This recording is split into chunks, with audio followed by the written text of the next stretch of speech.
தமிழக மக்கள் அனைவருக்கும் வணக்கம். இன்று நான் ஒரு பதிவை பதிவேற்ற விருப்பப்படுகிறேன். இந்த பதிவு யாருக்கென்றால், தமிழகத்தின் அனைவராலும்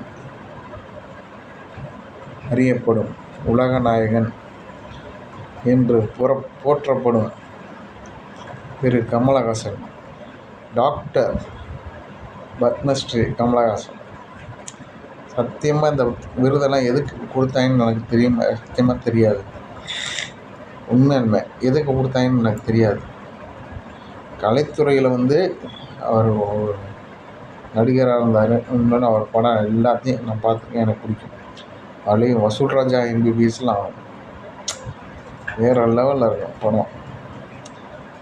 இன்ன வரைக்கும் நான் இந்த 2025 கூட நான் அந்த படத்தை யூடியூப்பில் உட்காந்து பார்த்துக்கிட்டு இருக்கேன். அந்த அளவுக்கு எனக்கு அந்த படத்தை பிடிக்கும். நல்ல நடிகர் இல்லை. ஆனால் நீங்கள் அரசியலுக்குள்ளே இறங்கி எல்லாத்தையும்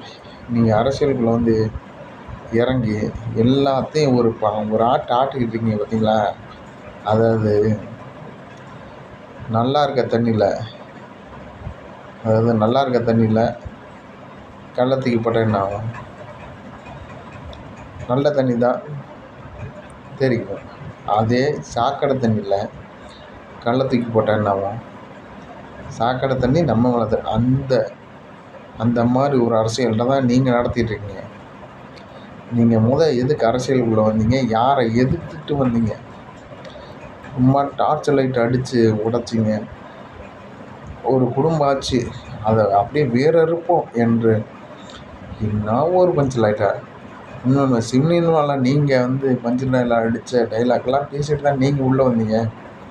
ஆனால் இன்றைக்கி ஒரே ஒரு ராஜ்யசபா சீட்டுக்காண்டி மொத்தம் உங்கள் மக்கள் நீதி மையம் கட்சியை கொண்டு அடகு வச்சுக்கிட்டு அடிமையாக இருக்கீங்க. அதுலேயும் 8வது தான் படித்த நீங்கள் ஒரு இதில் பேட்டி கொடுத்துருங்க.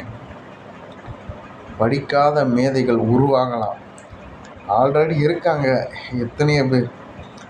ஐயா காமராஜர் எவ்வளோ பேர் இருக்கார். அவர் ஒருத்தர் உதாரணத்துக்கு நீங்கள் சொல்கிறேன். படிக்காத மேதைகள் உருவாகலாம், ஆனால் படித்தவர்கள் மட்டுமே அரசியலுக்கு பயன்படுவார்கள் என்று நீங்கள் கூறும் கருத்து ஆடத் தெரியாத சிலுக்கு என் காலில் சுளுக்குன்னு ஆகும்.